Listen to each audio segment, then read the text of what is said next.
ये किताब है, इसका नाम है, बड़ा मशहूर नाम है, मैं नहीं समझता कि कौन से कान है जो इस नाम से आशना नहीं होंगे। तक़वियतुल ईमान नाम सुना है कि नहीं है किताब का जी। ये वो है जिनको देवबंदी भी मानते हैं और अहले हदीस भी मानते हैं। दोनों के अब्बा हुजूर है। ये दो औलादे हुई इनकी, एक अहले हदीस और एक देवबंदी। दो औलादे हैं। नाम है मौलवी इस्माइल दहलवी। अशहीद भी लिखा है इनको। कहते हैं कि बालाकोट में शहीद हुए थे। शहीद हुए कुछ नहीं हुए थे, पठानों के आते मारे गए थे ये जी। लेकिन बहरहाल वो गम्मत के शहीद है, जो भी हमें उससे गरज नहीं। अब देखिए कैसे झूठे अकीदे फैलाए गए। किताब आज भी छप रही है। ये किताब आप ही के बम्बई से छपी है, यानी आप चाहें तो बड़ी आसानी से किताब खरीद सकते हैं। बम्बई में किसने छापा? दारुल इल्म मुंबई वालों ने इस किताब को छापा है, जो गैर मुकल्लिदीन का जो है वो इदारा है। आइए इसमें एक हदीस लिखी है, सफ़ा नंबर 100 पर। ये पूरी हदीस में बयान कर रहा हूँ, जरा गौर से सुने। इस्माइल दहलवी कहते हैं, मैं उनका पहले उर्दू तर्जमा उन्हीं का पढ़ रहा हूँ, और फिर क्या खयानत और बदमाशियां हुई है वो आगे देखिएगा। कहते हैं कि अबू दाऊद ने जिक्र किया, कैस बिन साद ने रिवायत किया कि मैंने हियारा शहर में लोगों को देखा कि वो अपने राजा को सजदा करते हैं। मैंने कहा कि रसूलुल्लाह सल्लल्लाहु अलैहि वसल्लम इसके ज्यादा हकदार हैं कि उनको सजदा किया जाए। चुनांचे रसूलुल्लाह सल्लल्लाहु अलैहि वसल्लम के पास आकर मैंने अर्ज किया कि हियारा शहर में जाकर मैंने देखा कि लोग अपने राजा को सजदा कर रहे हैं, तो आप ज्यादा हकदार है कि हम आपको सजदा करें। आपने फरमाया, अगर तुम मेरी कब्र पर गुजरोगे तो क्या उसको भी सजदा करोगे? मैंने कहा नहीं। तो आपने फरमाया, फिर मुझे भी सजदा ना करो। हदीस क्लोज, खत्म। यह हदीस सही है, मुकम्मल है। इस हदीस पर हमारा कोई एतराज नहीं। हदीस क्या है नहीं समझ में आई, मैं अपने जुमले दोहरा दूं। अबू दाऊद ने इस हदीस को लिखा, फिर उन्होंने मिशकात का भी हवाला दिया है और लिखा है कि इस हदीस को मिशकात ने भी नकल किया, बाबो अशरतुन निसा के अंदर। इस बाब के तहत यह हदीस मिशकात में भी आई, सुनन अबू दाऊद में भी आई। हदीस पाक ये है कि हजरत कैस बिन साद एक सहाबी है, वो हियरा शहर गए या हीरा शहर गए। हीरा भी नाम आया, हियरा भी आया, दोनों प्रोनाउंस है उसके। बहरहाल वो शहर गए, वहां देखा कि लोग अपने राजा को सजदा कर रहे हैं। तो उनके दिल में ख्याल आया कि यहाँ के लोग जब अपने राजा को सजदा करते हैं तो रसूलुल्लाह से बढ़कर कौन शहींशाह है? जी बेशक, हम रसूल को सजदा करेंगे। मदीने आए, कहा या रसूलुल्लाह मैंने हियरा शहर में देखा लोग राजा को सजदा कर रहे हैं, तो क्यों ना हम आपको सजदा करें, आप ज्यादा हक रखते हैं कि आपको सजदा किया जाए। तो शरीयत मुस्तफ़ा में सजदा जायज़ नहीं है, ताज़ीम का भी सजदा जायज़ नहीं है, हराम है, शिरक नहीं है, हराम है। तो आका ने उनको कैसे समझाया? हुज़ूर ने कहा, अच्छा ये बताओ मेरे इंतकाल के बाद मेरी कब्र को सजदा करोगे? उन्होंने कहा नहीं या रसूलल्लाह, कब्र को क्यों सजदा करेंगे? जब तक आप ज़ाहिरी हयात में हैं तो हम आपको सजदा करेंगे, कब्र को तो नहीं करेंगे। तो हुज़ूर ने फरमाया, फिर मुझे सजदा मत करो। हदीस खत्म हो गई। आखिरी वो जुमला मैं अरबी का पढ़ लूँ जो इन्होंने खुद नकल भी किया है। ऐसा नहीं है कि इन्होंने नहीं लिखा, इन्होंने भी लिखा है। मैं आखिरी का वो जुमला पैराग्राफ पढ़ रहा हूँ, आप देखिए स्क्रीन पे पूरा फुल दिखाएं। क्या है? फ़क़ाल अली अरअयता लौ मररता बिक़ब्री आकुन्ता तस्जुदु लहू। अल्लाह के रसूल ने इरशाद फरमाया, अगर तू गुजरे मेरी कब्र पर, तू देखे मेरी कब्र को, तू आए मेरी कब्र पर, मररता तू मेरी कब्र पर आए और मेरी कब्र को देखे, तो क्या आकुन्ता तस्जुदु लहू, तो क्या तू मेरी कब्र को भी सजदा करेगा? कुल तो ला। उन्होंने कहा या रसूलल्लाह नहीं, आपकी कब्र को मैं सजदा नहीं करूंगा। फ़क़ाल ला तफ़अलू, तो आका ने कहा बस फिर ये काम मत कर, मुझे सजदा मत कर। अरबी भी खत्म हो गई, अरबी मतन भी खत्म हो गया, तर्जमा भी खत्म हो गया। मगर मौलवी इस्माइल दहलवी को तो सऊदिया का अकीदा फैलाना था, बुग़्ज़ नबी लोगों में आम करना था और रसूल के नाम पर झूठे अकीदे आम करने थे। तो क्या जुमले बढ़ाए, 1.5 लाइन उन्होंने अपनी तरफ से हदीस के नाम पे गढ़ डाली जी। 1.5 लाइन हदीस के नाम पे गढ़ी।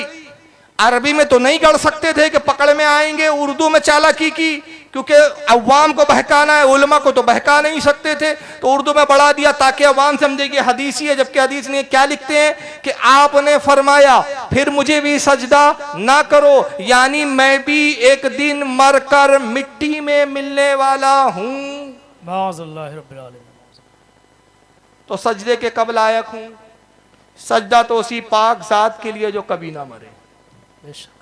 ज़्यादा इस पर तफसील मुझे नहीं करनी है, तफसीलात में नहीं जाना, सिर्फ एक चैलेंज कर रहा हूँ, मुतालबा कर रहा हूँ, जिस वक्त से किताब लिखी गई आज तक और इस जलसे की जो अभी हम बैठे हैं अब तक 150 साल तकरीबन हो गए इस किताब को लिखते हुए, और ये मुसलसल छप रही है, मुसलसल छप रही है। देवबंदी भी छाप रहे हैं, अहले हदीस भी छाप रहे हैं और एज इट इज छाप रहे हैं। मेरा सिर्फ एक मुतालबा जो मेरे बुजुर्गों ने 150 साल से किया और आज तक करते आ रहे, अपने बुजुर्गों की पैरवी में मैं भी यही मुतालबा कर रहा हूँ। आपके मौलवी ने मिशकात का भी हवाला लिखा, अबू दाऊद का भी हवाला लिखा और कहा यह हदीस अबू दाऊद में भी है, मिशकात में भी है कि रसूल ने फरमाया मैं भी मरकर एक दिन मिट्टी में मिलने वाला हूँ। चलिए मैं आपको एक छूट दे रहा हूँ, सिर्फ मिशकात ही नहीं, हवाला मिशकात का है, मिशकात ही नहीं, अबू दाऊद ही नहीं, ज़खायर हदीस में हदीस के जितने ज़खीरे पाए जाते हैं, जितनी किताबें तुम्हारी लाइब्रेरियों में हदीस की हो, नज्द से भी बुला लो, छोटी से बड़ी हर हदीस की किताब, किसी भी हदीस की किताब में, अबू दाऊद और मिशकात ही नहीं, किसी भी हदीस की किताब में ये जुमले तुम मुझे दिखा दो कि रसूल ने कहा मैं मरकर मिट्टी में मिलने वाला हूं। जिस दिन ये जुमले दिखा दोगे खुदा की कसम मैं तुम्हारी गुलामी करने के लिए तैयार हूं। ये जुमले हमको हदीस में दिखा दो। 150 साल से हमारे उलमा मुतालबा कर रहे, आज तक कोई माई का लाल ऐसा पैदा नहीं हुआ जिसने अपनी किसी गैरतमंद माँ का ऐसा दूध पिया हो कि ये जुमले किसी हदीस में हमें दिखा दे। नहीं है। क्यों? हदीस के नाम पे जुमले गढ़े गए, रसूल पर झूठी तोहमत बांधी गई और नबी को मुर्दा और मिट्टी में मिलने वाला बताकर ये कहा गया कि नबी जब मिट्टी हो चुके तो तुम यहां से पुकारते हो तो वो कैसे सुनेंगे, मदद कैसे करेंगे, जबकि उसके बरक्स मामला क्या है। आइए 2 हदीसें सुने। सही मुस्लिम और दारुस्सलाम की छपी हुई दिखा रहा हूं मैं, अपने मकतब की जामिअतुल अशरफिया वाले भी अभी मुस्लिम छाप रहे हैं, वो भी मेरे पास मौजूद है, मैं वो नुस्खा नहीं दिखा रहा हूं। हमारे और भी इदारों ने छापा पाकिस्तान के, वो भी मेरे पास मुस्लिम और बुखारी मौजूद है, वो नहीं दिखा रहा हूं। सऊदिया ने जो अभी हाल ही में छापा है दारुस्सलाम का नुस्खा, नजदियों का नुस्खा, तुम्हारे घर का ही छपा हुआ नुस्खा, आओ सही मुस्लिम देखो, इसका किताबुल मनाकिब और बाब है फजाइल मूसा, हदीस नंबर 6051, रिवायत है अनस इब्न मालिक से। इमाम मुस्लिम नकल करते सनद बयान करने के बाद अनस इब्न मालिकिन अन्ना रसूलुल्लाह सल्लल्लाहु अलैहि वसल्लम काल, अनस इब्न मालिक कहते हैं कि मैंने रसूलुल्लाह सल्लल्लाहु अलैहि वसल्लम से सुना, हुजूर ने मुझसे ये फरमाया, हुजूर से मैंने रिवायत की कि आका कहते हैं मरर तो अला मूसा लैलतो उसरिया बे इंदल कसीबिल अहमर, आका कहते हैं मैं शबे मेराज की शब सुर्ख टीले पर मूसा की कब्र के पास आया। मूसा की कब्र मैंने देखा सुर्ख टीले पे, लाल टीला, सुर्ख यानी लाल टीला, लाल टीले के पास मूसा की कब्र थी। शबे मेराज में मूसा की कब्र पर आया, वह हुआ कायमु युसल्ली फी कब्र ही, तो मैंने देखा कि मूसा अपनी कब्र में खड़े हैं और नमाज पढ़ रहे हैं। सुभान अल्लाह। अगर यहाँ हदीस में ये जुमले होते ना तो वहाबड़ा यहाँ भी रास्ता निकाल लेता, लेकिन रसूल ने देखिए पूरे शुबात की इनकी हड्डियां नसें तोड़ के रख दिए। आका के जुमले अगर ये होते ना वह हुआ युसल्ली फी कब्र ही, तो कहते भाई हुजूर ने कहा कि मूसा नमाज पढ़ रहे थे, तो सल्ली के मायने नमाज नहीं, दुरूद भी हो सकते, हुजूर पे दुरूद पढ़ रहे होंगे, जिस्म जमीन पे लगा होगा, लेकिन हुजूर ने क्या फरमाया वहां एक जुमला, वह हुआ कायमुन, खड़े थे, खड़े होकर नमाज पढ़ रहे थे। तो इनसे पूछो खड़े जिंदा होते हैं कि मुर्दे? सुभान अल्लाह, बहुत खूब, क्या बात है, बहुत खूब। मुर्दे खड़े होते हो तो अपनी जमात का कोई मुर्दा खड़े करके हमें भी दिखा दो। जी जी हक है। खुदा की कसम तुम्हारी जमात में कोई खड़े भी नहीं होंगे, और खड़े वगैरह सबसे पहले तुम ही भागोगे भूत बोल के, जी हक है, भूत हो गया। तो आका ने कहा सिर्फ नमाज नहीं पढ़ रहे थे, खड़े होकर नमाज पढ़ रहे थे। सही मुस्लिम के अलावा यह हदीस बहुत किताबों में है, लेकिन मुस्लिम का हवाला काफी है। एक और हदीस देख लीजिए आप, ये है अबू दाऊद में भी हदीस आई है, लेकिन मैं सुनन इब्न माजा के हवाले से दिखा रहा हूं, इसको भी दारुस्सलाम वालों ने छापा है। आइए जरा हदीस पाक क्या बड़ी प्यारी हदीस है, सही सनद के साथ सही हदीस, किताबुल जनाइज हदीस नंबर 1637, इब्न माजा हदीस नंबर 1637, और यही हदीस किताबुल सलात के अंदर इमाम अबू दाऊद ने भी अपनी सुनन में नकल किया और भी लोगों ने किया है। इमाम इब्न माजा नकल करते हैं, सनद बयान करके कहते हैं अन अबी दरदा काला काला रसूलुल्लाह सल्लल्लाहु अलैहि वसल्लम। अबू दरदा से रिवायत है, हज़रत सैयदना अबू दरदा रदियल्लाहु ताला अन्हु कहते मैंने रसूलुल्लाह को एक कहते हुए सुना। आका ने इरशाद फरमाया अक्सरुस सलाता अलैया यौमिल जुमा। आका ने कहा लोगों जुमे के दिन मुझ पर कसरत से दुरूद पढ़ा करो। सुभान अल्लाह। जुमे के दिन जितना तुम दुरूद पढ़ सकते हो पढ़ो, खूब कसरत से खूब मुझ पे दुरूद पढ़ो। क्यों जुमे के दिन खूब पढ़ो? फ़अन्नहु मशहूदुन तशहदुल मलाइका, कि जो कुछ तुम मुझ पर दुरूद पढ़ते हो फरिश्ते तुम्हारा दुरूद मुझे पहुंचा देते हैं। सुभान अल्लाह। फरिश्ते मुझ तक वो दुरूद ले आते हैं। और इसकी शरह करते हुए इमाम काजी आयात किताब शिफा में फरमाते हैं कि फरिश्ते सिर्फ ये नहीं कहते जाके या रसूलल्लाह आपके एक उम्मती ने दुरूद भेजा है, ऐसा नहीं कहते। फरिश्ते दुरूद पहुंचा देते, तो ये नहीं कहते कि या रसूलल्लाह एक उम्मती ने दुरूद भेजा है, बल्कि कैसे पहुंचाते? या रसूलुल्लाह सल्लल्लाहु अलैहि वसल्लम मोहम्मद फारूक खान रज़वी ने, जो इंडिया का रहने वाला है, फुला कबीले से ताल्लुक रखता है, नागपुर में रहता है, इस वक्त नागपुर की फुला मस्जिद में बैठकर उसने आप पर दुरूद भेजा है। सुभान अल्लाह। तफसील बताते हैं कहां से भेजा, कौन है। आका कहते हैं जब फरिश्ते उसका नाम लेते हैं, कसम खुदा की मैं अपने उस उम्मती को ऐसे पहचानता हूं जैसे बाप अपने बेटे को पहचानता है। नारे तकबीर, नारे रिसालत, मसलके आला हजरत। सुभान अल्लाह। बहुत खूब। तो एक साहबी खड़े हो गए, या रसूलल्लाह जब आप जिंदा है तभी दुरूद पढ़ेंगे, आपके इंतकाल के बाद भी दुरूद पढ़े। और हदीस के अल्फाज यही है कि या रसूलल्लाह जबकि आपका जिस्म मिट्टी हो चुका हो। उन्होंने अपने बशरी ख्याल से वही ख्याल किया। आम साहबी थे, मारिफत ज्यादा नहीं थी उस वक्त, बारगाह रिसालत से अब मारिफत मिलेंगी। या रसूलल्लाह क्या उस वक्त भी दुरूद भेजे? आप हयात है तो हम भेज देते हैं, दुरूद फरिश्ते आप तक पहुंचा देते हैं। सरकार जब आपका इंतकाल हो जाएगा तो फरिश्ते आप पर कैसे दुरूद पहुंचाएंगे जबकि आपका जिस्म तो मिट्टी हो चुका होगा।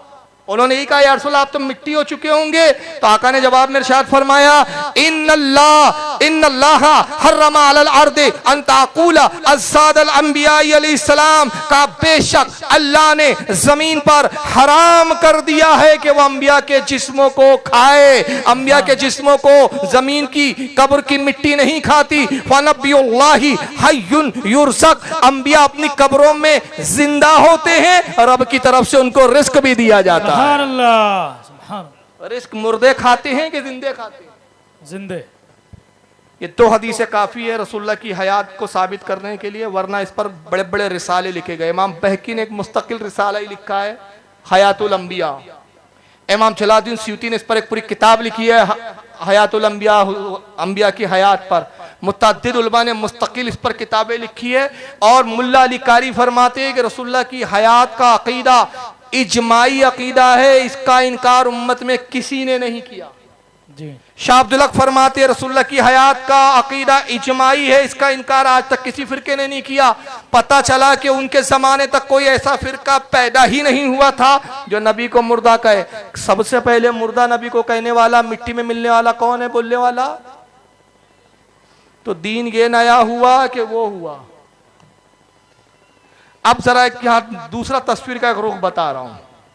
बॉम्बे में ही एक जगह मेरी तकरीर हुई थी आज से 3-4 साल पहले। अब मुझे ये याद तो नहीं रहा कि वो जगह कौन सी है। अगर वो वीडियो आप नेट पर देखेंगे तो शायद आप बता सके कि बॉम्बे का वो कौन सा इलाका है। इतना ही मुझे मालूम है कि बॉम्बे की तकरीर है। मसलन अब ये जो रिकॉर्ड हो रही है, अब ये मैं दिख रहा हूँ ना स्क्रीन पे, आपको दिख रहा हूँ ना, इतना देख के कौन कैसे अंदाजा लगाएगा बाद में कि विक्रोली की तकरीर है। जी जी। बहरहाल तकरीर बॉम्बे में हुई। मैंने उसमें हयातुन नबी पे बहुत सारी हदीसों की तिलावत की और मैंने वहाबियों को चैलेंज किया कि शाह इस्माइल ने लिखा रसूलुल्लाह मरकर मिट्टी में मिल गए, तुम उसको अपना पेशवा कहते हो, अपना बुजुर्ग कहते हो, तो क्या उनसे भी हम इत्तेहाद करें कि जो नबी को मुर्दा कहे?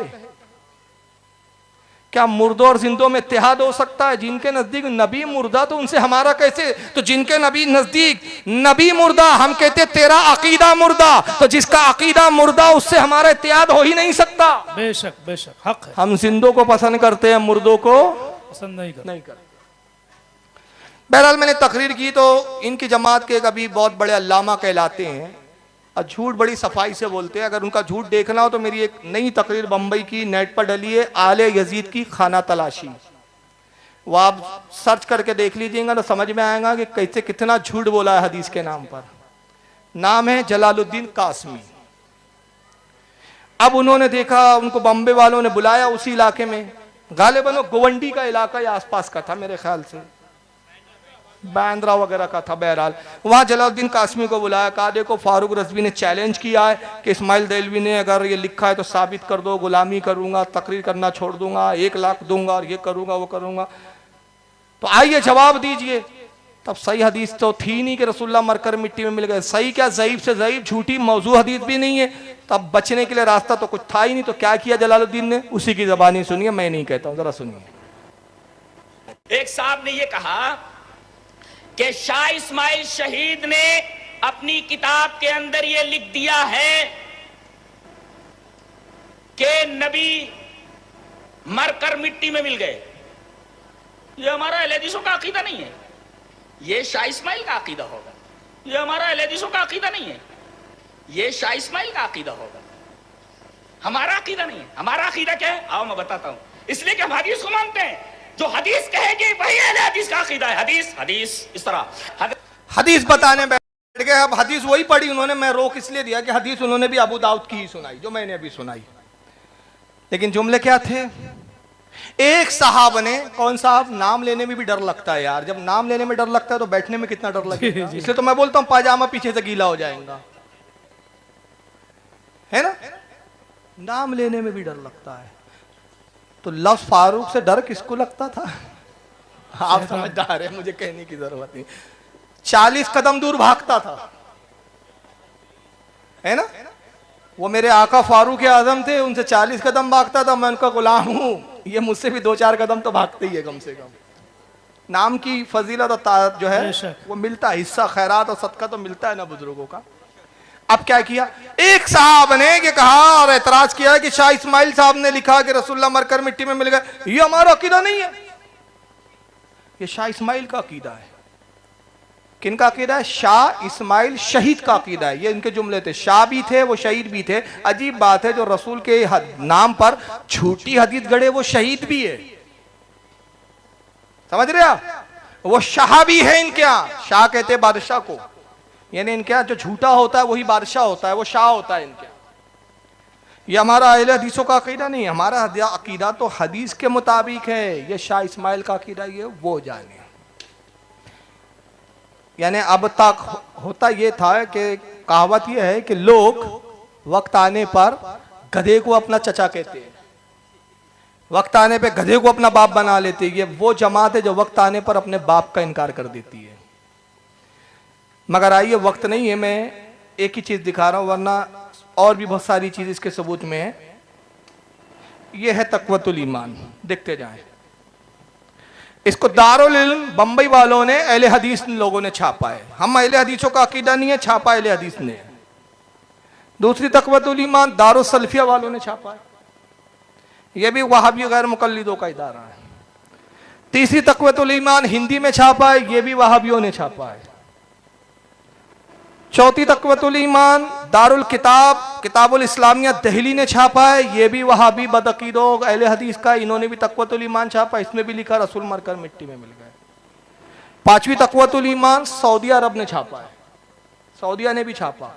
मरकज़ुद दावा वल इरशाद जद्दा बेजद्दा जद्दा वालों ने भी छापा है। मेरे पास 14 नुस्खे तक़वतुल ईमान के, 5 बताया, साथ में अभी ज्यादा लिखे नहीं घूम रहा हूँ, वक्त आने पे पूरे दिखा दूंगा। 14 तक़वतुल ईमान के नुस्खे जो ये छाप रहे हैं, हर जमाने में छप रहे हैं। मेरा सवाल ये है, 2 सवाल। पहला, जब तुम्हारा अकीदा नहीं है तो तुम्हारे इदारे ये गलत किताब क्यों मुसलसल छाप रहे हैं? बेशक हक है, बहुत खूबसूरत। हाथी के दांत दिखाने के कुछ और खाने के कुछ और बना रखे। जब ये तुम्हारा अकीदा नहीं तो सऊदिया भी छाप रहा है, तुम्हारे हर इदारे छाप रहे हैं, सब रहमतुल्लाह अलैह भी लिख रहे हैं, उसको शाह भी लिख रहे हैं, शहीद भी लिख रहे हैं, और ये किताब मुसलसल छाप रहे हैं। और बल्कि इस किताब के बारे में ये तक दावे कर रहे हैं कि कुरान के बाद सबसे ज्यादा पढ़ी जाने वाली ये किताब है। फतावा रशीदिया में रशीद अहमद गंगोई कहते हैं, इस किताब का रखना, पढ़ना, अमल करना, हर घर में इसका होना ऐन इस्लाम है। जिसके घर में किताब है वही मुसलमान है, जिसके घर में किताब नहीं वो मुसलमान भी नहीं है। यह ऐन इस्लाम इनका जी। ऐन इस्लाम भी है। कुरान के बाद सबसे अजीम किताब भी तुम्हारी तक़वतुल ईमान है, और फिर कहते हो शाह इस्माइल और हमारा अकीदा अलग अलग है। तो फिर जब तुम्हारा अकीदा है नहीं तो छाप क्यों रहे हो? और दूसरा, हम कब्र पे चादर डालें तो तुम बिदती कहने में एक लम्हा भी तवक्कुफ नहीं करते। हम अगर बुजुर्गों की न्याज करें तो हमें मुशरिक बताते हो, हम सलाम पढ़े तो मुशरिक, मिलाद मनाए तो मुशरिक, बड़े बेबाकी से फतवे देते हो। मगर जब तुम्हारा मुल्ला रसूल के नाम पर झूठी हदीस करता है, नबी की तौहीन करता है, नबी को मुर्दा कहता है, तो सिर्फ ये कह के पीछा छुड़ाते हो। हमारा अकीदा नहीं है। तुम्हारी गैरत कहां मर जाती है कि उस वक्त इसको काफिर का फतवा क्यों नहीं देते? जी हक है, बहुत खूब हजरत, महान अल्लाह। गुस्ताखे रसूल क्यों नहीं कहते? बेशक बेशक। तब भी वो रहमतुल्लाह अलैह होता है। मगर ये किसी और को दिखाना, फारूक रज़वी तुम्हारी नस नस जानता है। आओ तुम्हारी जमात का एक मौलवी दिखाता हूँ। ये हमारा अकीदा नहीं है, हमारा अकीदा तो हदीस वाला है। जरा मौलवी महराज रब्बानी उसी जमात का है, दोनों एक ही जमात के। ये क्या कहता है जरा सुनिए। अल्लाह के नबी मर गए, अल्लाह के नबी मर गए, कब्र अल्लाह के नबी बोलो, और जो ये अकीदा न रखे वो काफिर है। इसलिए कि अबू बकर सिद्दीक का ये बयान है कि नबी करीम सल्लल्लाहु अलैहि वसल्लम मर चुके हैं। हजरत उमर का बयान है कि नबी मर चुके हैं। उस्मान गनी का अकीदा है कि नबी मर चुके हैं। अली का अकीदा है कि नबी मर चुके हैं। फातिमा आयशा अज़वाज मुतहरात का ये अकीदा है कि नबी करीम सल्लल्लाहु अलैहि वसल्लम वफात पा चुके हैं। नबी करीम सल्लल्लाहु अलैहि वसल्लम जिंदा बोलो, जो जिंदा माने वो काफिर है, जो जिंदा माने वो कौन है? वो मुसलमान नहीं है। तो जमात का पेंदा कहाँ है? एक मौलवी बोलता कि इस्माइल देहलवी ने लिखा रसूलुल्लाह मरकर मिट्टी में मिल गए, ये हमारा अकीदा नहीं। उसी जमात का दूसरा मौलवी बोलता जो नबी को जिंदा माने वो काफिर है जी। और एक बोलता है जो नबी को मुर्दा कहे वो मुसलमान नहीं। तो या तो फिर इस्माइल देहलवी काफिर है तो तुम मुसलमान, और अगर तुम काफिर हो तो फिर इस्माइल देहलवी मुसलमान। मतलब एक को तो बलि चढ़ाना पड़ेगा। जी हक है। अब तय करो कि किसको किसकी छुरी से काटना है तुम्हें। बात समझ में आ रही है ना? और देखो ये अकीदा इतना गंदा है कि इसके लिए जब तक वहाबी झूठ ना बोले ना, ये अपना अकीदा प्रूफ नहीं कर सकता। जी हक है। उसने नबी को मुर्दा साबित करने के लिए हदीस के नाम पे झूठ गढ़ा तक़वतुल ईमान में, और इसने भी नबी को मुर्दा बताने के लिए झूठ गढ़ा। इसने क्या झूठ गढ़ा आपने गौर नहीं किया होगा। नबी करीम जिंदा नहीं है, ये अबू बकर सिद्दीक का अकीदा है। नबी जिंदा नहीं है, फारूक आजम का अकीदा है। नबी जिंदा नहीं है, आयशा सिद्दीका का अकीदा है। नबी जिंदा नहीं है, हज़रत फातिमा का अकीदा है। नाम तो बड़े बड़ी शख्सियतों के ले लिए और रोब डाल दिया कि गोया लोगों को, सुनने वालों को लगे सारे साहबा का इजमा है कि रसूल जिंदा नहीं है, मुर्दा है, मर गए, खत्म हो गए। मगर दलील के नाम पर वहाबी ने एक दलील, एक हदीस, एक रिवायत नहीं बयान की। क्यों? होती तो बयान करेगा ना। जी बेशक बेशक हक है। लेकिन जब तक झूठ नहीं बोलेगा, इसलिए मैं एक जुमला कहता हूं, जब तक वहाबी झूठ ना बोले अपने बाप की ओरिजिनल औलाद हो ही नहीं सकता। क्या बात, वाह वाह वाह, बहुत क्या बात। मैं पूछता हूं किसी से कि तू कट्टर वहाबी है? हाँ मैं कट्टर वहाबी हूं। दलील? मैं झूठा हूं बहुत बड़ा, यही दलील है मेरे वहाबी होने की। अबू बकर सिद्दीक का अकीदा है नबी मर गए। मैं हज़रत आयशा की हदीसें पेश कर सकता हूं, वक्त की किल्लत है। खातून जन्नत का क्या अकीदा है विसाल नबी के बाद रसूल की बारगाह में, रसूल के बारे में मैं पेश कर सकता हूं, लेकिन मैं सिर्फ अबू बकर की रिवायत पेश कर रहा हूं। क्यों? बादे साहबा सबसे अफजल वही जात है। जब उनका अकीदा साबित हो गया, हर साहबी का अकीदा साबित हो जाएगा, फिर किसी के साहबी अकीदे की जरूरत नहीं है। इमाम जलालुद्दीन सयूती ने हवाला भी सुन लो, इमाम जलालुद्दीन सयूती रहमतुल्लाह अलैह ने अल खसाइसुल कुबरा में हदीस नकल की, बहुत ही प्यारी हदीस है। हज़रत उमर को अपने विसाल के वक्त बुलाया, जब अबू बकर सिद्दीक का विसाल होने लगा, और हुजूर के विसाल को कितने साल हो चुके हैं? 2 साल। 2 साल खिलाफत है अबू बकर सिद्दीक की। हज़रत उमर से कहा, उमर मेरी वसियत को याद कर लो। वसियत यह है कि जब मेरा इंतकाल हो जाए मेरी नमाज जनाजा तुम ही पढ़ाना। सुभान अल्लाह।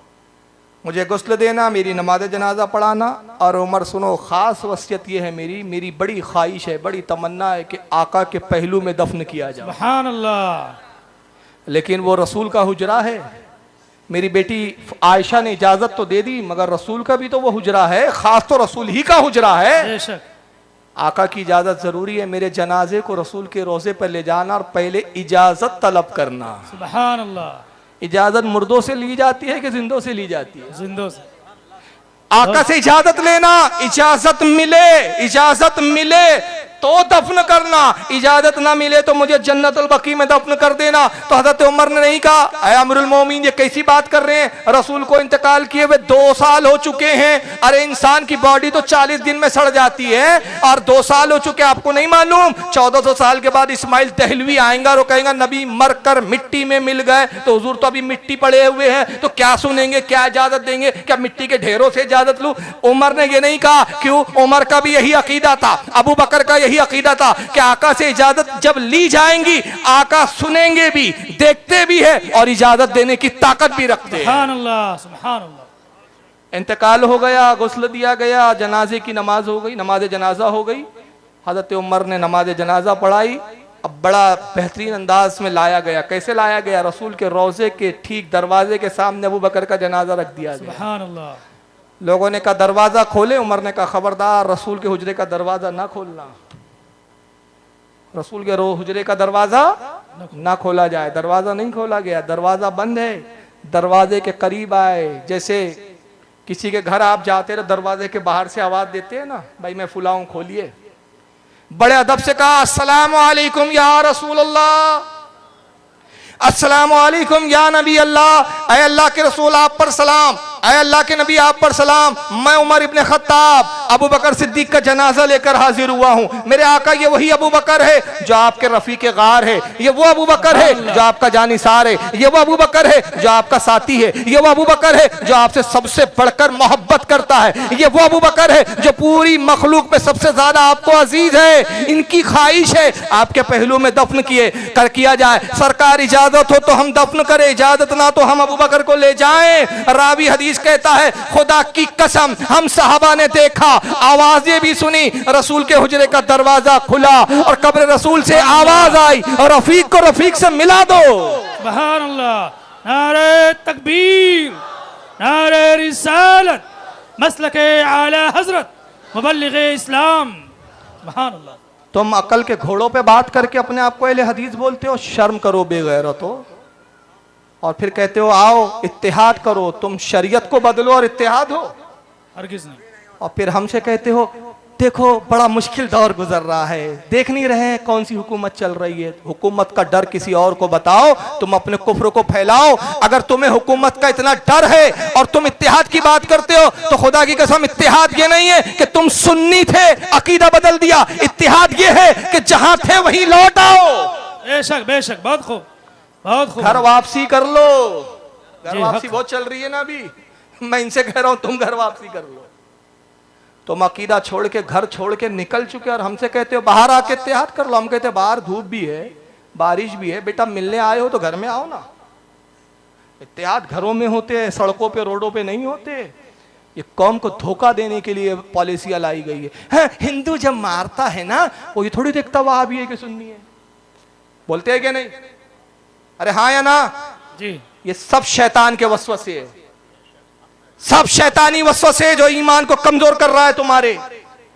जब हिंदू मारने आता है, जब आरएसएस वाले आते, जब बजरंग दंग वाले आते हैं, जब दंगे होते तो देखते हैं कि हिंदू है, ये का क्या नाम है, वहाबी है कि सुन्नी है, वो तो मुसलमान समझ के मारते। मैंने कहा चलो तस्लीम, वो नहीं देखता वहाबी है या सुन्नी या शिया, वो नहीं पूछता मारने से पहले तू कौन है। मैंने कहा नहीं देखता कि मरने वाला कौन है, मैं जिसको मार रहा हूं वो कौन है, लेकिन खुदा की कसम मरने के बाद फरिश्ते जरूर देखते हैं आने वाला कौन है। क्या बात है, बहुत खूब। सुभान अल्लाह, सुभान अल्लाह। तुझे फरिश्तों के जवाब की तैयारी की फिक्र है कि तुझे इनको जवाब देने की बड़ी फिक्र है। बेशक बेशक, बहुत खूब। सुन्नी फरिश्ता देखता है जो मर के आया, आशिक रसूल आ रहा है कि गद्दार रसूल आ रहा है। क्या बात है, वाह वाह, बहुत तो इनको देख, हम फरिश्तों को देख रहे हैं। ढकोसलेबाजी की बातें बंद करो। अगर आज तुम जूते खा रहे हो तो इन कमीनों की वजह से, बेशक, जो आज इस्लाम की बदनामी का सबब है, जो इस्लाम पे दाग है, बहुत खूब। तुम उनकी चापलूसियां करके उनके तलवे चाट के इत्तेहाद की बात करते हो। खुदा की कसम इनसे क्या इत्तेहाद होगा। हम गरीब नवाज के मानने वाले, ये आतंक फैलाने वाले। जी। हम कब्रों पे फूल रखने वाले, ये कब्रों को बमों से उड़ाने वाले। इत्तेहाद होगा? हरगिज़ नहीं। मैं आपके घर में बम मारूं, बोलूं आइए बाहर आइए इत्तेहाद कर लेते हैं। बम मैं नहीं मारा, लेकिन आइए इत्तेहाद कर लेते हैं, ये इत्तेहाद होगा? बेवकूफ बनाते हो कौम को। आज जिल्लत का सबब तो तुम बने हो।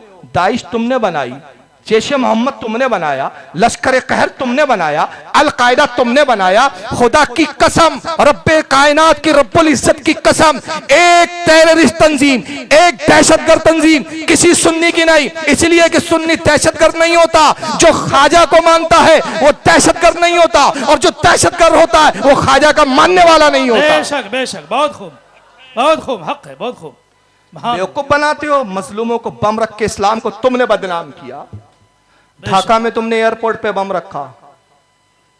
जिनको मारा वो कौन थे भाई? मुस्लिम भी थे उसमें मरने वाले। क्या एयरपोर्ट पे लोग पूछ पूछ के आते कि आज बम का टाइम है, कि आज बम वाला दिन है, कि हम जाना कि नहीं जाना? मरते तो मुस्लिम भी लपेटे में आते। मजलूमों को तुम मारते हो और इत्तेहाद की बात करते हो। 700 तुमने औलिया की कब्रों को उड़ा दिया। मोहब्बत की बात बताते हो हमको। ज़ोहिर इब्ने कैस की कब्रों को तुमने, सहाबी की कब्रों को बम से उड़ाया। हुजर इब्ने अदीस सहाबी की कब्र को तुमने उड़ाया। तुमने बड़े बड़े बुजुर्गों की, हजरत ज़ैनब की मजार पे तुमने बम धमाके किए। इमाम हुसैन के रोजे पर तुमने बम धमाके किए। हजरत जाफर तैयार की कब्र पर तुमने बम धमाके किए। यूनुस अलैहिस्सलाम की कब्र को तुमने उड़ाया। 700 औलिया की कब्रों को बम से तुम उड़ा चुके। रसूल के रोजे को भी उड़ाने की बातें करते हो। तुमने मदीने में अभी हाल ही में 2 बम धमाके किए। न्यूज देखा कि नहीं आप लोगों ने? जी अरे हाँ या ना भाई? जी, देखा है? आज भी चैनलों पे पड़ी है न्यूज़ें। और जब दुनिया ने थूका, शर्म आनी चाहिए। तुम अपने नबी के गुंबद को उड़ाना चाहते हो, अपने नबी के रोजे को तबाह करना चाहते हो। तो सऊदिया को जब शर्म दिलाई गई तो क्या कहता? नहीं, वो ट्रायल चल रही थी, असल में प्रैक्टिस कर रही थी फौज के कोई नागुफ्ता भाई हालात हो जाए, इमरजेंसी हो जाए तो फौज को मुकाबला करने कैसे करना है। मैंने कहा बड़ी अजीब बात है, लाल किले पर अगर हमला हो और प्रैक्टिस करना हो तो फौज क्या लाल किले पर बमबारी करेंगी? अरे प्रैक्टिस के मैदान हुआ करते हैं। प्रैक्टिस के लिए मिलिट्री उस तरह के कुछ मॉडल्स बनाती है, वहां प्रैक्टिस कराई जाती है। प्रैक्टिस रोडों पे होती है क्या? नहीं। तुम रसूल के रोजे के पास प्रैक्टिस कर रहे हो, वहां बम के धमाके कर रहे हो। बम का धमाका कितने जोर से होता है? अजी कई कई किलोमीटर दूर तक बम की आवाजें आती है, कान फट जाते हैं लोगों के जो करीब होते हैं। कई कई तो वो है कि जिंदगी भर के लिए बहरे हो जाते हैं। हिरोशिमा पे जो बम दागा था ना अमेरिका ने, आज तक नस्लें, जो उस वक्त की नस्लें, आज तक वो नस्लें आज भी बहरे पैदा हो रहे और गूंगे पैदा हो रहे। आज भी ये बमों के असर है। जाओ देखो हिरोशिमा का जो केस मामला हुआ था, पढ़ो तारीख, देखो हिस्ट्री खंगालो, नेट पर सर्च करो, तुमको ये मिलेंगी चीजें। तुम बम दमा के रसूल की बारगाह में शोर कर रहे हो, बम मार रहे हो। वो बारगाह में जहां पर अल्लाह फरमाता है कि मेरे नबी की आवाज से भी अपनी आवाज को बुलंद मत करो, बेशक बेशक। वहां प्रैक्टिस कर रहे हो। तुम बेवकूफ बना रहे हो कौम को। तुम्हारी मंशा ही है कि रसूल के रोजे को हम तबाह कर दें। तुमने मजलूमों को बमों से मारा यार। तुम रेलवे स्टेशनों पे बम रख के बम धमाका करते हो। तुमने जन्नत को तो इतना आसान बना दिया, इतना आसान बना दिया। बम बांध दिया, बटन लगी है, जाओ बेटा बटन दबाना, फट जाना, इधर बटन दबी, तू फटा, इधर जन्नत में एंट्री। कितनी आसान है जन्नत। ये जन्नत में जाने का जरिया है कि हराम मौत है ये? बोलो, हराम मौत है ना ये? जी। आज तक नबी ने कहा अपने आप को मार डालना। और खबीज बेवकूफ जाकिर नाइक से पूछा गया एक इंटरव्यू में, मेरे पास मौजूद है उसका वो इंटरव्यू। एक रिपोर्टर ने उससे पूछा जाकिर नाइक से कि इसके बारे में आप क्या कहती है कि जो बम बांध के फट जाते हैं ये खुदकुशी नहीं है क्या, ये सुसाइड नहीं है क्या? वो कहता है अगर जर्नल ऑर्डर करे तो उसको सुसाइड नहीं कहते, उसको जिहादी कहते हैं। अच्छा जिहाद कहते, तू क्यों नहीं फट रहा बे? जी। तू भगोड़े भाग गया। मर्द की औलाद होता तो रहता और यहां लड़ता तू, और लड़के अपने आप को बेकसूर साबित करता कि मेरा कोई कसूर नहीं है। बेशक बेशक। तू तो भाग गया बे भगोड़े। एक 70 साल का खूसड़ तालिबानी बूढ़ा, एक वीडियो है मेरे पास, मैंने दिखाया गालिबन, एक तकरीर है मेरी, इस्लाम अगेंस्ट टेररिज्म। 70 साल का बूढ़ा जन्नत दिखा रहा है नौजवानों को। पाकिस्तान का तालिबान का तकरीर कर रहा है, करबला बर्पा करो, करबला बनाओ बोलता है। 313 की तरह टूट पड़ो दुश्मन के आशियाने पर, बारूद बरसा दो आफताब बनकर। नौजवानों उठो, एक काफिर को मारोगे, बम बांध के फटो, फट जाओगे, तुम मरोगे, 2-4 साथ में काफिर मरेंगे, 70 उरे मिलेंगी। कितने उरे मिलेंगी? 70, गिनती भी मालूम है, 70 उरे मिलेंगे। कौन नौजवान को बोल रहा है फटो? 18 साल के नौजवानों तुम फट जाओ, 20 साल के नौजवानों तुम फट जाओ, 25 साल के नौजवानों तुम फट जाओ। हम 70 साल खूसट बुड्ढे, हमारी टांगे कब्र में लटक रही है, हम नहीं फटेंगे। हमको 70 उरे नहीं चाहिए, हमको तो सऊदिया की रियाल चाहिए। जी जी बेशक, ये नहीं फटेगा। आज इस्लाम को इन लोगों ने बदनाम किया और बता रहे हैं कि साहब मोहब्बत की बात करो।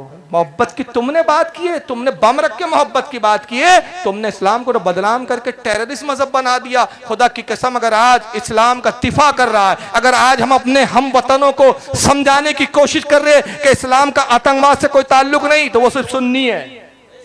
बेशक हक है, बहुत हम आज अपने हमवतनों को समझाने की कोशिश कर रहे हैं और अल्लाह का फजलो करम है, हमारी ये कोशिशें इतनी हद तक कामयाब हो गई कि अब गवर्नमेंट भी समझ रही है कि सूफीज्म के जो मानने वाले होते वो आतंकवादी नहीं होते। दूसरे लफ्जों में वही कि वो जानते हैं जो ख्वाजा वाला है वो बम वाला नहीं होता, जो बम वाला है वो ख्वाजा वाला नहीं होता। बेशक बेशक हक है, बहुत खूब।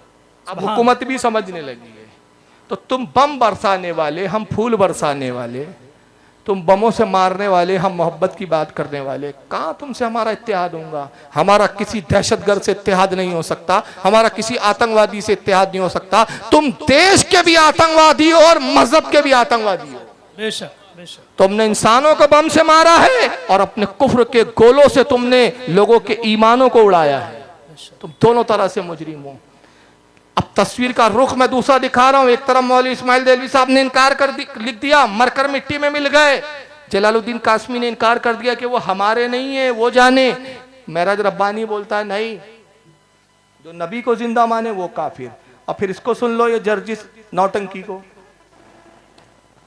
इसका नाम आता तो हंसते क्यों आप?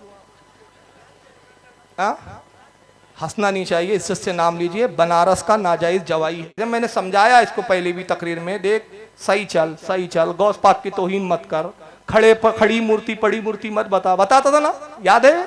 जी जी, मेरी बहुत सारी तकरीरों में सुनाऊंगा, नौजवान बैठे ये खड़ी मूर्ति है, ये पड़ी मूर्ति है, जी जी, है ना, ये शंकर भगवान की मूर्ति है, ये बड़े पीर साहब का मजार है, ये खड़ी मूर्ति है, ये पड़ी मूर्ति। मैं बोला मत कर वली की तौहीन, देख बनारस में पान खाएगा, होठ लाल होंगे, दुनिया देख लेंगी। बोलता रहा बनारस ही जाके पान खाऊंगा। अरे इटावा में रहता है, माँ बाप ने तुझे पान लाके दिया, घर का पान चबाना, बाहर बनारस में पान क्यों खाने जाता है? वहीं जाऊंगा। खड़ी मूर्ति ऐसा गिरा कि खड़ा ही नहीं हो पा रहा है अब। और इस पर मैंने एक शेर कहा, बड़ा प्यारा शेर है, सुन लीजिए। अब वक्त नहीं है मैं क्लिप दिखाऊं, मगर वो क्लिप याद है कि नहीं आपको? याद है ना? जी जी, ये खड़ी मूर्ति पड़ी मूर्ति। अब शेर सुनो, उस पर एक दिन बैठे बैठे तस्वुर में वो शेर आ गया। और एक शायर है यूपी के, उन्होंने थोड़ा वो क्या बोलते मतला दिया, बाकी शेर मैंने जोड़ दिया उस पर। तो शेर ये बना, खड़ी मूर्ति पड़ी मूर्ति कहना इसका काम हो गया। क्या बात, खड़ी मूर्ति पड़ी मूर्ति कहना इसका काम हो गया। मजारों को मंदिर कहते कहते ये शैतान हो गया। गुस्ताखी रसूल का अंजाम तो देखो, जर्जिस वहाबी भी आसाराम हो गया। वाह वाह वाह, बहुत खूब। गुस्ताखी रसूल का अंजाम तो देखो, जर्जिस वहाबी भी आसाराम हो गया। क्या बात है, वाह। ये वो साहब है, अब जरा सुन लीजिए। ये भी उसी जमात का, कि जमात का पेंदा नहीं है। क्यों पेंदा नहीं है? जमात में वहां पेंदा होता है जहां इमाम होता है।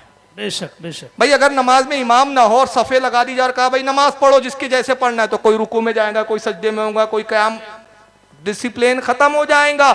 इमाम होता है इसलिए कि पूरी जमात इमाम के पीछे चले, डिसिप्लिन रहे। अल्हम्दुलिल्लाह अहले सुन्नत मुकल्लिद है, इमाम के कौलों को देखते हैं, बुजुर्गों के अकवाल देखते हैं, अपने नहीं करते। जब इनका इमाम ही नहीं तो पूरी जमात भटक रही है। एक कहीं कुछ बोल रहा है, दूसरा कोई कुछ बोल रहा है। अब ये तीसरी राय सुन लीजिए रसूल के बारे में, इसकी जर्जिस की। तुम उसको पुकार, अरे साहब मर गया मत कहना, तौहीन हो जाएगी। पर्दा कर गए, ये बड़ी अच्छी इस्तिलाह निकाली हमारे भाइयों ने, पर्दा कर गए। अरे पर्दा किसको कहते हैं? वो इस दुनिया से गुजर गए। अरे अल्लाह के बंदे, उसी को तो हम मौत कहते हैं। नहीं, मरे नहीं है, पर्दा कर गए। पर्दे का माना क्या हुआ? पर्दे का माना यह हुआ कि वो जिंदा है लेकिन हमारी आंखों से ओझल हो गए। हमारी आंखें इस दुनिया में देख रही हैं, हमारी आंखों से ओझल हो गए का मतलब इस दुनिया से ओझल हो गए। हाँ, इस दुनिया से ओझल हो गए। अरे उसी को तो हम कहते हैं वो दूसरी दुनिया में चले गए। नहीं नहीं नहीं, वो इस दुनिया में ओझल नहीं, पर्दा कर गए। तुम कितना ही अच्छा लक़ब ले लो, पर्दा कर गए, जिंदा हैं, बाहयात हैं, पर्दा कर गए, विसाल कर गए, वफात कर गए, कुछ भी कहो, उनको जिंदा साबित करने के लिए कितने ही अच्छे अलकाब से तुम पुकार लो, लेकिन हकीकत यह है कि जनाबे मोहम्मद रसूलुल्लाह इस दुनिया में मौजूद नहीं है। अगर है तो मुझे बताओ, अहले हदीस का ये गुनाहगार बंदा मोहम्मद रसूलुल्लाह से मिलने के लिए जाएगा, मुझे एड्रेस दो, मुझे पता बताओ कि जिंदा है तो कहाँ है, किस जगह है, कहाँ मिलेंगे, मैं जाऊंगा। मैं उनको अपने घर पे बुला के अपना गुलाम नहीं बनाऊंगा कि जब चाहो अपने घर पे बुला लो, जब चाहो 2 बजे बुला लो, मर्जी चाहे तो 12 बजे बुला लो, मर्जी चाहे तो 10 बजे बुला लो। हम उनको अपने घर पे बुलाना गवारा नहीं करेंगे। मेरा घर इस लायक नहीं कि हम आका को बुलाएं। हमें बताओ कि मेरा नबी कहां है, किस जगह है। तुम जाओ या ना जाओ, कम से कम पूरे हिंदुस्तान में भीख मांग के और चंदा करके हम जरूर आका से मिलने के लिए जाएंगे। कि बड़े लोगों से मिला जाता है, बड़े लोगों को नौकर बना के अपने घर पे बुलाया नहीं जाता है। बताओ तो सही कि वो कहां है। बोली साहब बात तो सही है लेकिन मानेंगे नहीं। क्यों?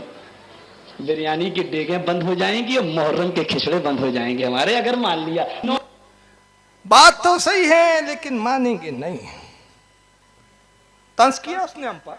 जी, बात क्या सही है कि नबी मुर्दा है, ये सही है, और हम नहीं मानेंगे। अगर हम मान लेंगे नबी को मुर्दा तो हमारी क्या होगा नुकसान? बिरयानी की देगे बंद हो जाएंगी और मुहर्रम के खिचड़े बंद हो जाएंगे। बस जवाब उसी लबो लहजे में।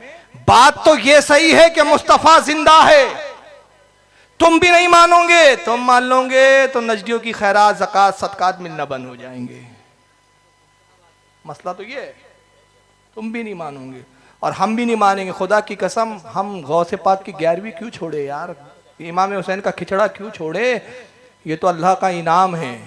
नजासत है तो तुम चाटो, नजदियों के तलबे तुम चाटो, उनकी झूठन तुम खाओ, हम तो गौस के सदके खाते हैं। तेरे टुकड़ों पे पले, गैर की ठोकर पे नाक डाल, हिड़कियां खाए कहां छोड़ के सदका दे। सुभान अल्लाह, सुभान अल्लाह, बेशक। हमें तो फक्र है कि हम गौसे पाक के टुकड़े खाते हैं। तुम्हें नजदीक के टुकड़े मुबारक हो। हुजूर जिंदा है तो कहां है, मुझे दिखाओ। अरे भाई वो आपका क्या नाम है, जलालुद्दीन कासमी कह रहा है ये हमारा अकीदा नहीं है। क्या प्रॉब्लम क्या है? ये पूरी बिरादरी में जो है, इनके पूरे धर्म में दोगलापना कितना भरा हुआ है, कूट कूट के यार। एक मौलवी कुछ, दूसरा मौलवी कुछ, तीसरा कुछ। क्या है यार ये सब? जिस जमात का खुद अकीदे में पेंदा ना हो वो क्या तुम्हारी और हमारी क़यादत करेंगे? क़यादत तो छोड़ो, ये हमारे मुक्तदी बनने के भी लायक नहीं है। बेशक। इमाम क्या बनेंगे? इसलिए कहते हमारी मस्जिदों में मत आओ। तुम मुक्तदी बनने के भी लायक नहीं हो, तुम अपनी मनुष्य मस्जिदों में ही रहा करो। हुजूर जिंदा है तो कहां है, मुझे दिखाओ, मुझे बताओ, मुझे एड्रेस दो, एड्रेस दो, इसको विजिटिंग कार्ड दो। अब रसूलुल्लाह का कहां है इसको नहीं मालूम। ये कैसा मुसलमान है मालूम नहीं है, किस मुंह से अपने आप को मुसलमान कहता है। भाई कहां है रसूलुल्लाह? मदीना शरीफ में, सबको मालूम है, सब जाते हैं। आका ने कहां बुलाया? अगर मुझसे मिलना हो तो कहां आओ? मदीना शरीफ। सरकार ने कहा अगर मुझसे मिलना है तो मदीने आओ, और जब मदीने में आओगे तो क्या मिलेगा तुम्हें? तुम आओगे, मैं इनाम दूंगा। क्योंकि शहंशाह के दरबार में जब मिस्कीन जाते हैं तो बादशाह अपनी नवादिशें करते हैं, तो मैं क्या नवादिशें करूंगा? मन ज़ारा कबरी वजबत लहू शफाती। सुभान अल्लाह, सुभान अल्लाह, सुभान अल्लाह। मदीने में है आका, मगर पूरी कायनात पर नाज़िर है। सुभान अल्लाह। इख्तियार है, जहाँ चाहे तशरीफ ले जाएं, मगर मरकज मदीना है, घर मदीना है, दौलत कदा मदीना है, कसरे रसूल मदीना है। गुम्बत खजरा में आराम करते हैं आका। जब जी चाहता है जिस गुलाम पे करम फरमाए उसके घर हाजिर हो जाते हैं, उसके घर तशरीफ लाते हैं। और जब तशरीफ लाते हैं तो हाल क्या हो जाता है? घर जगमगाने लगते हैं, खुशबूदार हो जाते हैं। इसको नहीं दिख रहे रसूल। एक बात सही बोल भी गया वो, अल्लाह ने सच निकाल दिया इसके मुंह से। मुझे बताओ आका कहां है, तुम जाओ या ना जाओ, मैं जाऊंगा। और कैसे जाऊंगा? पूरे हिंदुस्तान से भीख मांग के जाऊंगा। जी चंदा जमा करके जाऊंगा, यानी सऊदिया की रियालें भी अब पूरी नहीं पड़ रही, तो तब भी लोगों की जेबों पे नजर है। जी जी, बेशक तो बेशक। भिखारी तो तू है और बोलता हमारी देगे मारी जाएंगी, खिचड़े मारे जाएंगे। खुदा की कसम, अगर हम खिचड़ा भी खाते हैं, याद रखो, खिचड़ा भी खाते, 11वीं भी खाते, तो अपने माल का खाते, अपने भाइयों के माल का खाते। हमारे उलमा ने तो फतवा दे दिया, खबीस का रुपया न्याज में नहीं चलता। बेशक बेशक। हम तो अपना माल खाते हैं, और हम तो अल्लाह का फजल है, वो सकी है हमारे अहले सुन्नत जमात, खुद भी खाता है, दूसरों को भी खिलाता क्या है। बात तुम बखील नजर की पूरी रियाल अकेले ही समेट लेते हो। बेशक बेशक। तो एक बात उसमें सच निकली उसकी, चंदे वाली, और दूसरी क्या निकली, मेरा घर इस लायक नहीं कि मैं आका को बुलाऊं। तो ये बात तो सही है कि नजदियों के घर उस लायक है ही कब के आका है। बेशक बेशक। रसूल तो सुन्नियों के घर में आते हैं, और जब इश्क उरूज पर आता है ना, इश्क की इब्तिदा हो, तो आका की मौजूदगी का एहसास होता है। कभी कभी एहसास होता है, जज्बात में आंखों से आंसू जारी हो जाते बेशक, हैं। मुस्तफ़ा की याद में इंसान रोता है, जब रोता है समझ लो मुस्तफ़ा करीब है इसलिए रो रहा है। आंखों से ये आंसू मुस्तफ़ा की मौजूदगी का पता देते हैं। और जब इश्क का उरूज बहुत बुलंदी पे आता है, तो फिर आका आते नहीं हैं, फिर मामला क्या होता है, सरकार के जलवों से रोशन है दिले नूरी, ताहश्र रोशन नूरी का ये काशा। और फिर मंजिल ये होती है, रुक जाए, मंजिल ये होती है, मैंने माना जन्नत तुझ में हूरो कुसूर रहते हैं, मैंने माना जन्नत तुझ में हूरो कुसूर रहते हैं, आ मेरे दिल का तवाफ करके इसमें हुजूर रहते हैं। नारे तकबीर, नारे रिसालत, मसलके आला हजरत। ये सुन्नियों का नसीबा है कि आका उनके घरों में भी आते हैं, उनके दिलों में भी आते हैं। तुम्हारा ना दिल उस लायक ना घर उस लायक। तुम्हारे यहाँ शैतान आते हैं, इबलीस आता है, पता बताओ बोलता है, कहाँ है हुजूर, मुझे दिखाओ, मुझे दिखाओ। अरे यानी नहीं दिख रहे तो क्या तेरे को दिखाओ तो तभी मानेगा। तो कल कोई आके कहेगा, मोदी आ जाए, मोदी जी आ जाए, प्रधानमंत्री हमारे देश के, कहे भाई जर्जी साहब, जर्जी वाह, मानते हो खुदा है, अल्लाह है? हाँ है ना, दिखा, मुझे दिखा, कहाँ है? अल्लाह इसका बाप भी नहीं दिखा सकता। बेशक, जी जी, हक है। और वही अंदाज में कहे, मुझे अल्लाह का पता दो, एड्रेस दो, मैं जाऊंगा, तुम जाओ या ना जाओ, मैं जाऊंगा। तो भेज, एड्रेस दे सकते हो? नहीं। तो ये क्या हिमाकत है यार। बहुत सारी चीजें हैं जो हमें दिखती नहीं है, लेकिन मोमिन वही है, वल्लज़ीना युमिनूना बिल गैब। सुभान अल्लाह। मोमिन वो जो छुपी चीजों पर, गैब पर ईमान लाते हैं। फरिश्ते दिखते हैं नहीं, मगर है। और अभी वो रात आने वाली है, बस रमजान शुरू हो जाएंगे, 2-4 दिन में इंशाल्लाह शुरू हो जी जी, जाएंगे। बेशक। अल्लाह आपको मुझे वो शब भी दिखाए, रमजान की बरकतों से भी फैजियाब करे। कौन सी शब आएंगी? कुरान जिसके बारे में कहता है तनस्सलुल मलाइकति वर्रूह, और ये वो रात है जब फरिश्ते नाजिल होते हैं, सुभान अल्लाह, हजारों की तादाद में आते हैं, बेशक। मुसलमानों को सलाम करते हैं, फजर तक सलाम का सिलसिला चलता है, फरिश्ते आते हैं। कुरान कहता है हमें और आपको कभी दिखे नहीं। तो कल कोई कुरान की आयत पे शक करे और कहे कि भाई कुरान कहता है शब कद्र में फरिश्ते उतरते हैं, कहाँ है फरिश्ते, मुझे दिखाओ, मुझे मिलाओ। तो दिखा सकते हो, मिला सकते हो। इसका गला दबाए कोई जर्जिस का जाके और खूब जोर से दबाए और ये फड़फड़ाए, चीखे, मत मारो, मुझे मार डाल रहे हो। अरे कैसे मरोगे, मलकुल मौत आएंगे तब मरोगे, मलकुल मौत तो दिख ही नहीं रहे, मुझे दिखाओ। जी, हक है, बहुत खूब। कहाँ है मलकुल मौत, हमें बताओ। मर जाएगा मलकुल मौत, नजर तब भी नहीं आएंगे। तो ना दिखना ना होने की दलील नहीं। फिर मजाक उड़ाया इसने सुन्नियों का। और मजाक उड़ाते हुए क्या कहता है कि सुन्नी जो अदब में कहते हैं कि रसूलुल्लाह को मर गया मत कहो, कहते हैं ना जी, भाई, ये लफ्ज गवारा करेंगे कोई अगर आपके नहीं, सामने हरगिज़ कहे नहीं। अरे मोहम्मद मर गया, ये जुमला तो हम अपने बाप के लिए भी गवारा नहीं करते यार। हम अपने बाप के लिए भी कहते तो हमारे वालिद साहब फुला तारीख को इंतकाल कर गए, जी जी, है ना। बेशक। अपने बाप के लिए जो लफ्ज हम गवारा नहीं करते तो रसूल के लिए कहते। मगर ये बेअदब जमात देखो, मर गया मत कहो बोलते हो। तो भाई हम कहते हैं मर गया नहीं है तो फिर क्या हुआ, का पर्दा कर गए। हाँ तो मतलब तो यही हुआ ना, मर गए। नहीं नहीं नहीं मर गया मत बोलो। सुन्नी कहता नहीं नहीं नहीं मर गया मत बोलो भाई, हमारी निगाहों से उजाल हो गए। हाँ मतलब निगाहों से उजाल हो गए तो इस दुनिया में तो नहीं है ना, दूसरी दुनिया में चले गए ना, मतलब मरी तो गए ना। नहीं नहीं नहीं नहीं हमारी निगाहें उनको नहीं देख पा। हाँ तो मतलब वही हुआ ना। तो तुम कुछ भी कहो, पर्दा कर गए, विशाल फरमा गए, हमारी निगाहों से उजल हो गए, हमारी निगाहें देख नहीं सकती। कुछ भी कहो, नबी को तुम जिंदा साबित नहीं कर सकते। अगर जिंदा है तो दिखाओ, कहां है मुझे बताओ, मुझे एड्रेस दो। हकीकत यह है कि मर गए। तो जर्जिस को हकीकत का बड़ा शौक, हकीकत बताने का बड़ा शौक। तो मैं भी जर्जिस को एक हकीकत बताता हूं अब, और सारे वहाबियों ने इस हकीकत को कबूल कर लेना चाहिए। और कोई वहाबी फिरका, इसके मानने वाले, इसके चाहने वाले इस हकीकत का इनकार ना करे। क्यों? इसने तो लंतरानी हाकी है। मैं हकीकत कुरान से बता रहा हूं। सुभान अल्लाह। कुरान में क्या हकीकत आई है? जगह जगह आया। एक जगह हो तो मैं बताऊं, कुरान कहता है इंसान किस घमंड में है? तू एक गंदा पानी, तेरी तखलीक एक गंदे नुत्फे से हुई। गंदा नुत्फा, नुत्फा तो समझता है ना? अरे वो गंदा नुत्फा एक कतरा भी निकल जाए ना शहवत के साथ तो गुस्ल फर्ज। नहाया नहीं तो कुरान को हाथ नहीं लगा सकता, नमाज नहीं पढ़ सकता। यानी वो इतना गंदा कि वो निकले तो नमाज से तुम्हें रोक दे, वो निकल जाए, उसका इखराज हो जाए तो तिलावत कुरान से तुम महरूम हो जाओ। इतना गंदा नुत्फा कि गुस्ल फर्ज हो गया। कपड़े पे लग जाए, कपड़ा नापाक, उस कपड़े पे अब इबादत भी नहीं हो सकती। उस कपड़े को बिला वजह ज्यादा देर तक पहनना भी जायज नहीं। इतना गंदा नुत्फा।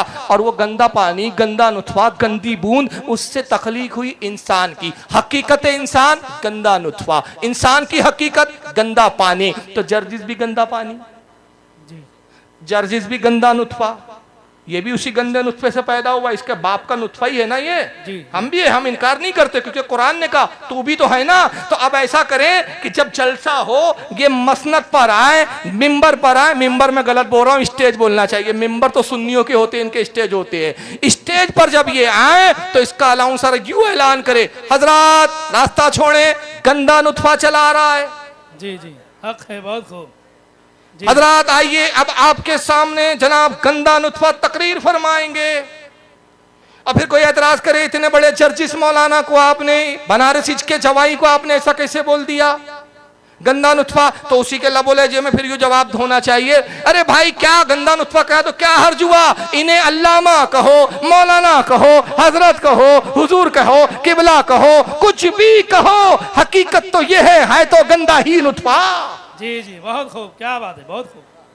तो ये हकीकत भी तो कबूल कर लो। सारी हकीकतें रसूल के बारे में याद आती है। हुजूर मिट्टी से बने, ये तब याद आता हमारी तरह है। हुजूर की तख्लीक भी ज़ाहिरन बशर है तो कहते बशर है, तभी हकीकतें याद आती है। तो अपनी भी औकात तो कभी याद करो। और हकीकत का इतना ही शौक है तो कल से जर्जिस जाएं, अपनी माँ को कहे, माना कहें, क्या कहें? देखो हकीकत तो हम भी कहते कि रसूल को वादे इलाही के तहत मौत आई, बेशक। लेकिन अदब नहीं है कि हम कहे हुजूर मर गए। अदब में हम कहते हुजूर पर्दा फरमा गए। बेशक। अदब भी तो कोई चीज होती है ना भाई। आला हज़रत ने कहा ना, तू जिंदा है वल्लाह, तू जिंदा है वल्लाह, मेरी चश्मे आलम से छुप जाने वाले। अदब भी तो कोई चीज है ना कि हर जगह हकीकतें याद आती है। और इतनी याद है तो जर्जिस मौलवी साहब कल से अपनी माँ को अम्मी मत कहना, कहना है मेरे बाप की जोरू जी। अरे ये क्यों? बाप की जोरू ही तो है, हकीकत तो यही है कि मेरे बाप की जोरू ही है। और बाप को कहना ए मेरी माँ के कसम, तो गवारा करोगे आप? ये हर आदमी अजीज इल्म सी अक्ल आदमी कहेगा ये बेअदबी है। मगर सारे वावियों को हकीकत रसूल के बारे में याद आती है। और फिर इनके छोटे भाई देवबंदी भी इनसे कुछ कम नहीं है बेचारे। अब वक्त तो नहीं है कि मैं उनकी किताबें दिखाऊं, सिर्फ एक ज़बानी एक दे रहा हूं, हवाला देने की जिम्मेदारी के साथ। बड़ा मशहूर वाक़या है। वहाबी भी चूंकि मानते मौलवी इस्माइल दहलवी साहब को, और क्या मानते हैं? अपना बुजुर्ग और पेशवा। तो इनका भी अकीदा वही है इस्माइल दहलवी के मुताबिक कि रसूल मर चुके, मिट्टी हो गए, तो नबी को तो मिट्टी में मिलने वाला मान लेते हैं। मगर जब अपने मौलवियों की बारी आती है तो फिर कैसे चने के झाड़ पे चढ़ाते हैं। मौलवी अशरफ अली थानवी अपनी किताब अशरफुस सवाने में लिखते हैं। अशरफ अली थानवी बहुत बड़े हकीमुल उम्मत है इस जमात के। वो कहते हैं हमारे दादा जान जो थे, यानी थानवी साहब के ओरिजिनल दादा मुंह बोले दादा नहीं, दूर वाले दादा नहीं, ओरिजिनल दादा। हमारे दादा साहब जो थे वो एक बारात में जा रहे थे, किराना से शामली जा रहे थे। ये यूपी के दोनों इलाके, किराना भी यूपी में और शामली ये भी यूपी में, अभी भी नाम यही है। किराना से शामली की तरफ जा रहे थे, बारात में जा रहे थे, रास्ते में डाकुओं ने घेर लिया। तो थानवी साहब कहते हैं कि दादा के पास कुछ तीर वीर थे, दादा साहब ने तीर चलाना शुरू कर दिया। डाकुओं की तादाद ज्यादा थी, इनके पास तीर कम थे, बेसरो सामानी थी। नतीजा ये हुआ डाकू इन पर हावी हो गए, दादा जान को शहीद कर दिया। थानवी साहब के दादा दी एंड हो गया उनका। शामली के उसी में जंगल में, उसी सहरा में कब्र खोदी, लोगों ने गाड़ दिया, चले गए। कहते घर खबर भी आई, घर में कोराम मच गया कि दादा साहब मर चुके हैं। मगर एक बड़ा अजीब वाकया हुआ, रात में जिंदा होके तशरीफ लाए। चलो भाई तशरीफ लाए जिंदा होके, तो ये कयास हो सकता था, ये तावील निकल जाती कि साहब उनकी बीवी ने, बड़ी बीवी ने फोटो वोटो अक्स देख लिया होगा, साया देख लिया होगा। नहीं, मजेदार बात ये लिखी थानवी साहब ने, जिंदा होकर आए, साथ में मिठाई भी लेकर आए। ये बड़ी मजेदार बात थी। हल्दीराम की मिठाई थी कि पता नहीं किसकी मिठाई थी। हल्दीराम है ना बम्बई में, है क्या नहीं? हल्दीराम पता नहीं कौन सी हलवाई की दुकान से चोरी की थी इन्होंने। एटीएम का तो जमाना था नहीं कि एटीएम से पैसा निकाला हो। कब्र में कोई बैंक अकाउंट नहीं चलता। हालांकि बरसख में तो ऐसा नहीं है ना, वहां की करेंसी यहाँ नहीं चलेंगे, अगर होंगी भी तो। मिठाई भी लाए, अपनी बीवी को मिठाई दी। बीवी हैरान, कहा अरे आप तो मर गए थे। कहा तूने कुरान में नहीं पढ़ा कि अल्लाह फरमाता है जो शहीद हो जाएं वो जिंदा है, मरते नहीं। हम जिंदा हो क्या है? ये लो मिठाई खाओ। रोज आया करेंगे और ऐसी मिठाई लाएंगे, रोज आएंगे और क्या करेंगे? मिठाई लाएंगे। लेकिन शर्त यह है कि किसी से कहना मत, चुपचाप पोशीदा खाते रहना। लेकिन हुआ यह कि बेगम साहिबा सोचने लगी, थानवी की दादी साहिबा, कि बच्चे जब सुबह मिठाई खाएंगे, लोग देखेंगे तो मुझ पे तोहमत लगाएंगे कि ये तो बेवा औरत है। कौन मर्द आता है रात में जो मिठाई ला के देता है और बच्चे मिठाई खाते हुए दिखते हैं? तो जब बच्चे मिठाई खाते हुए दिखे तो लोगों में च्याव म्याव शुरू हो गई कि साहब मिठाई कहाँ से आती है। तो अपनी इज्जत बचाने के लिए थानवी की दादी ने जाहिर कर दिया, का शक वक मत करो, कोई यार वार कोई नहीं आता मेरे कमरे में, ये हमारे ही शोहर नामदार है जो रोजाना कब्र से निकलते हैं, साथ में मिठाई लेकर हाजिर हो जाते हैं।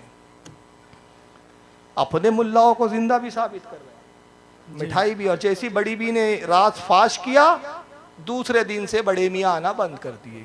बड़े मियाँ का इल्म गैब भी देखो। शामली में कब्र है, बड़ी बी थाना भवन में रहती है, कई सौ मील का फासला है। इधर बड़ी भी राज बताती है, बड़ी मियाँ को कब्र में खबर हो जाती है, बड़ी बी ने राज बता दिया, अब आज से नहीं जाएंगे। इल्म गैब भी मानते हैं अपने मुल्लाओं का, अपने मुल्ला को हयात भी मानते हैं। अरे हद तो ये है, सवाने कासमी में लिखा जाता है कि एक मौलवी साहब देवबंद के थे, बरेलियों के बिद्दतियों के इलाके में आ गए, इमामत करने लगे, नमाज पढ़ाने लगे। एक दिन यह हुआ कि वहां एक बरेली के मौलाना आ गए। सवाने कासमी लिखने वाले मनाजिर हसन गीलानी और सवाने कासमी यानी कासिम नाना तवी, जिनके बारे में कहते हैं कि दारुल उलूम देवबंद तामीर किया उन्होंने, उनकी सवाने हयात है 3 जिल्दों पर। उन्हीं के खलीफा मनाजिर हसन गीलानी ने लिखा यह वाक़या। कहते हैं कि साहब वो देवबंद का एक मौलवी आया बरेली बिद्दतियों के इलाके में, वहाँ नमाज पढ़ाने लगा। तो कुछ अरसे के बाद एक बरेली बिद्दती मौलाना वहाँ तकरीर करने आए, उनके कई सौ साथ में शागिर्द भी थे। जब उन्होंने इमाम देखा, कहा कहाँ के पढ़े हुए हो? उन्होंने कहा हजरत मैं तो दारुल उलूम देवबंद सहारनपुर का फारिग हूँ। तो उन्होंने फतवा दे दिया कि इसके पीछे नमाज पढ़ना जायज़ नहीं, चूँकि ये वहाबी है, बदअकीदा है, ये लोग काफिर है, इनके पीछे नमाज नहीं होती। तो गांव वाले हैरान हो गए, हजरत हम तो बरसों से इनके पीछे नमाज पढ़ रहे थे। कहा इनका अकीदा गंदा है और अगर वो सच्चा है तो उससे कहो कि वो मुझसे मुनाजरा कर ले। तो गांव वालों ने कहा हमारी नमाजों का सवाल है। मौलाना से कहा आपको मुनाजरा करना पड़ेगा। तो वो देवबंद का जो मौलवी था वो बेचारा ज्यादा पढ़ा लिखा था नहीं, सीधा साधा छोटा सा मौलवी था। और ये बरेलियों के जो बिदती मौलाना थे, ये बहुत बड़े अल्लामा थे, बहुत बड़े मुकर्रिर वाइज, बहुत बड़े आलिम फाजिल थे। तो वो डरने लगा कि इतने बड़े आलिम के सामने मैं कैसे बैठूं, मुझे तो मालूमात भी नहीं है, जिंदगी में मैंने कभी मुनाजरा किया भी नहीं, तो मैं क्या जवाब दूंगा, क्या बात करूंगा। तो उसने बहुत टालने की कोशिश की, लेकिन गाँव वालों ने कहा नहीं, अगर आपको यहाँ रहना और इमामत करना है तो आपको मुनाजरा करना पड़ेगा, और अगर आप मुनाजरा नहीं करेंगे तो फिर हम मान लेंगे कि आप वाकई काफिर है और तुम्हारे अकाबिर भी काफिर है। तब उसने सोचा कि चलो बात मेरे काफिर होने की नहीं, अब बात तो मेरे अकाबिर तक पहुंच गई, अब उनका भी ईमान दाव पे लगा है। तो उसने कहा अच्छा ठीक है चलो हम मुनाजरा कर लेंगे। मगर रात भर रोता रहा, दुआ करता रहा, अल्लाह मेरी इज्जत अब तेरे ही हाथ है, अल्लाह मेरी इज्जत तेरे ही हाथ है, अब क्या होगा, इतने बड़े आलिम के साथ कैसे मुनाजरा होगा। सुबह हुई, मुनाजरा गाह में ये बेचारा सीधा सादा मौलाना 2-4 किताबें थी इसके पास जो वो लेकर पहुंच गया, और उधर वो बिदती मौलाना किताबों का बक्सा बड़ा लेकर अपने कई 100 मुरीदों के साथ बड़ी आन बान के साथ मुनाजरे में बैठे। अब ये घबरा रहा है कैसे मुनाजरा शुरू करूं, तो तब ये देखता है कि बगल में ही एक बुजुर्ग बैठे हुए हैं, सफेद दाढ़ी, बड़ा नूरानी चेहरा। कहा साहबजादे डरो मत, मुनाजरा शुरू करो, हम तुम्हारे साथ हैं। जैसी बुजुर्ग ने कहा तो इसको हिम्मत बंधी, इसने गुफ्तगू शुरू की। फिर मनाजिर हसन कहते हैं कि उसका बयान है कि मैं क्या कह रहा था मुझे पता नहीं, मुझे यूं महसूस होता था कि मेरी जबान जो ये बुजुर्ग बैठे उनके इख्तियार में, ये जो चाहते हैं मुझसे कहलवाते हैं। तसर्रुफ देखो भाई, इख्तियार देखो, कंट्रोल इसके, रिमोट उसके पास है, जबान इसकी है, ये रिमोट पे चल रहा है, जैसे कोई ये रॉबोट हो गया है। तो लगता था कि जबान मेरी अपने काबू में नहीं, इनके काबू में, ये जो चाहते हैं मुझसे कहलवाते हैं। बस एक मंजर ये देखा कि कुछ देर के बाद वो बिद्दती मौलाना अपना इमामा इसके सर के पैर के नीचे रखे हुए थे, सर भी पैर में डाल दिया, रोने लगे। कहा साहबजादे मुझे माफ कर दो, मैं नहीं जानता था आप इतने बड़े अल्लामा हैं, इतने बड़े आलिम हैं, इतने बड़े मुनाजिर हैं। आज तक तो मैं आपके बुजुर्गों को काफिर कहता रहा, आज मुझ पर जाहिर हुआ कि आपके बुजुर्ग मुसलमान है, दर हकीकत काफिर तो हम लोग हैं, मुझे माफ कर दो, आज से मैं तौबा करता हूं। बहरहाल मुनाजरा ये जीत गए जनाब। वो बुजुर्ग उठे, कुछ ही दूर घोड़ा था, घोड़े पे बस जैसी बैठे दौड़ते हुए गया, लगाम पकड़ ली, कहा हजरत हजरत रुकिए तो आप अपना तारुफ तो बताइए, कौन है जो आप आए। अल्लाह की गैबी मदद के तौर पर मेरी बड़ी मदद की आपसे, मुझे बड़ा हौसला मिला, और मुझे यूँ लगता था कि मैं जो कुछ कह रहा था मैं नहीं कह रहा था, गोया आप कहते थे, जबान मेरी होती थी। आप कौन है? कहा पहचाना नहीं, हम ही तो मौलवी कासिम नाना तवी है, कब्र से निकल कर आए हैं, कब्र से निकल के मुनाजरा करने आ गए। तो इनके मुल्ला कब्रों से उठ उठ के मुनाजरे करने आते हैं, और ये फटीचर अब तक नहीं आते हैं। और नबी मरकर मिट्टी में मिल गए, जो नबी को जिंदा माने वो काफिर, जो नबी को मुर्दा कहे वो मुसलमान।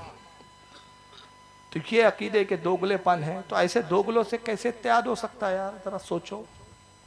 कयामत के दिन अगर इनसे तुम दोस्तियां करोगे ना, इनसे मोहब्बत का सुलूक, तो कयामत के दिन आका तुमसे नहीं पूछेंगे अब किस मुंह से मुझसे शफाअत की उम्मीद लेकर आया है।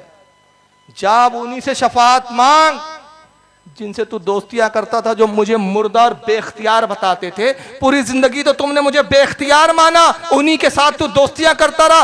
अब मुझसे क्यों इस इख्तियार के उम्मीद से तू मुझसे मुतालबा कर रहा है कि मैं तेरी शफाअत करूं? क्या जवाब दोगे? उस वक्त कोई जवाब नहीं होगा। इसलिए खुदारा अपनी जानों पर रहम करो, अपने आप पे रहम करो, अपने ईमान पे रहम करो। ये ज़िंदगी 50 साल 60 साल, ज़्यादा से ज़्यादा इस दौर का इंसान 70 और 80 से ऊपर नहीं जी रहा है। बहुत खुशकिस्मत होंगे आप, 100 साल जिए होंगे, 100 से ऊपर नहीं जी सकते। मगर 100 साल के बाद ये आदमी काम नहीं आने वाला जिसकी मोहब्बत में आप मरे। ये गुस्ताख काम आने वाला नहीं। कब्र में अगर कोई काम आएगा तो अब बीबी आमना का लाल ही काम। बेशक, सुभान अल्लाह। और अगर उनका साथ चाहते हो तो उनके दुश्मनों से बचो।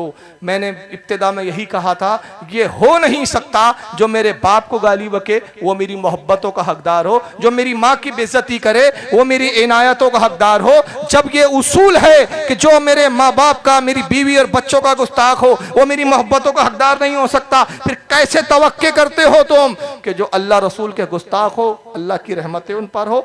आज अगर ये अजाब है, इन मनूसों की वजह से है, इन खबीसों की वजह से है। आज इन्होंने अजाब इलाही को दावत दी है। अगर तुम इन अजाब से बचना चाहते हो, इनसे दूर रहो। बस एक आखिरी हदीस इस पे इख्तिताम कर रहा हूँ, जलसा खत्म हो जाएगा, इस पे सलात सलाम पर इख्तिताम होगा।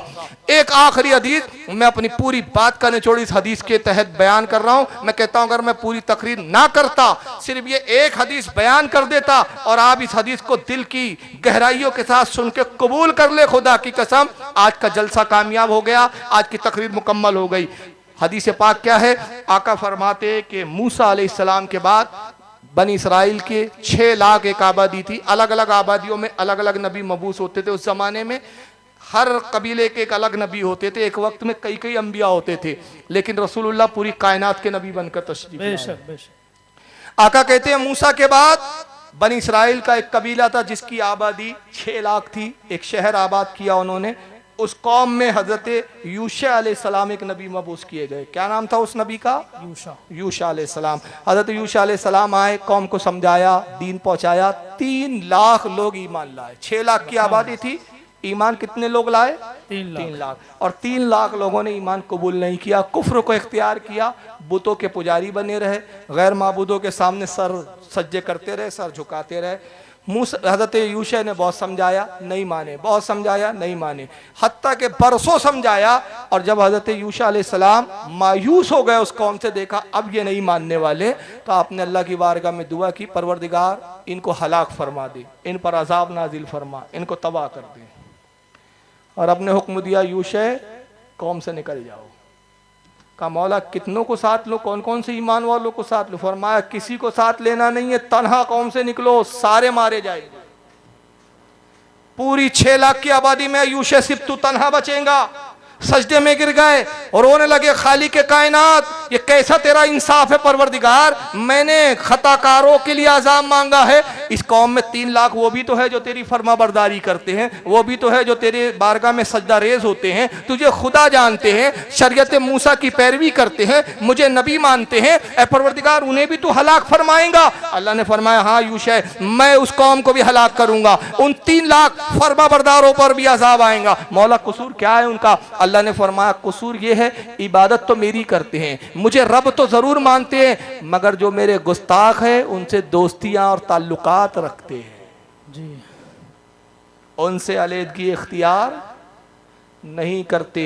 मेरे नजदीक वो भी उतने ही मुजरिम हैं। अजाब आया, 6 लाख की आबादी साफ। और अजाब क्या आया? जिब्रील को कहा गया आवाज दे, भयानक आवाज निकाल। जिब्रील अलैहिस्सलाम ने, रसूलुल्लाह कहते हैं, इतनी दर्दनाक आवाज निकाली कि उस आवाज को सुनने की ताब नहीं थी, दिल उछले, हलकों में आके अटक गए, रूहें निकल गई। 6 लाख की आबादी खत्म। आज हम गुस्ताखे रसूल के साथ खाते भी हैं, बैठते भी हैं, उठते भी हैं, बेटियां दे रहे हैं। साहब क्या होता है? मुल्लाओं की जंग। हमें क्या करना है? मौलवियों का झगड़ा। खुदा की कसम इन वहाबियों से किसी मौलवी का झगड़ा नहीं। मैं नागपुर रहता हूँ, यहाँ के किसी वहाबी ने मेरी कोई ज़मीन नहीं हड़प की। अरे मेरे शहर में मेरी किसी ने कोई ज़मीन नहीं हड़प की, मुझे कोई इनसे मेरा झगड़ा नहीं। ये हमारे उलमा का किसी वहाबी से झगड़ा नहीं। अरे इनका झगड़ा तो अल्लाह रसूल से है, हम तो अपनी कौम को अल्लाह रसूल की तरफ बुला रहे हैं, हमारे इनसे झगड़े नहीं है। कहते हैं मुल्लाओं के झगड़े। माफ़ करना, ये मुल्लाओं के झगड़े नहीं है, इन्होंने रसूल से दुश्मनी की है, इन्होंने रसूल से झगड़ा लिया है, इन्होंने औलिया से झगड़ा लिया है। फैसला आपको करना है कि 2 पार्टी लड़ रही है, आप किस पार्टी के साथ है? जी जी बेशक। ये कौन सा इंसाफ है आपका यार, कि जो गुस्ताख है आप उसके साथ हो गए और जो नबी की अजमत के लिए लड़ रहा है उसको छोड़ रहे हैं आप। और फिर कहते हैं अगर ये हक पर नहीं होते तो ये बढ़ क्यों रहे हैं? मैंने कहा अभी बढ़ नहीं रहे, बहुत बढ़ेंगे। ये सिर्फ अभी बढ़ ही नहीं रहे बल्कि इससे भी ज्यादा बढ़ेंगे। मेरे आका ने था कीड़े मकोड़ों की तरह हो जाएंगे ये लोग, इतने बढ़ेंगे। क्यों? जहन्नम में ज्यादा जाएंगे, जन्नत में कम ही लोग जाएंगे।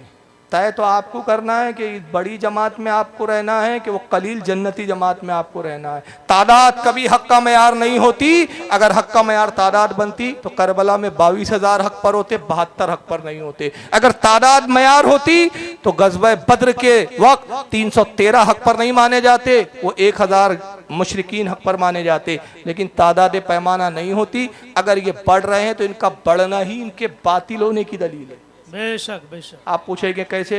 अगर हक पर, आप तो कह रहे हक पर इसलिए बढ़ रहे हैं। मैंने कहा नहीं, हक तो रसूल ने जो लाया वो 1400 साल पुराना था, उसी पर हमारे बाप दादा कायम थे। हमने अपने बाप दादा के तरीके को छोड़ा तो हम नए फिरके में जा रहे हैं, नबी के तरीके को छोड़ रहे हैं, नबी के दीन और नबी की जमात को छोड़कर नई जमात में जा रहे हैं। और जो नई जमात में जा रहा है, जो नई जमात की तादाद बढ़ा रहा है, वो नबी जमात 72 में और वही जहन्नम में जाने वाली जमात है। तो ये इनका बढ़ना ही इनके 72 होने की दलील है। जो घटेंगे वही अहले सुन्नत व जमात रहेगा। जो सवाद आजम कुरान हदीस में आया तो सवाद आजम तादाद को नहीं कहा गया, बल्कि सवाद आजम जहां औलिया की जमात हो, जहां अंबिया हो।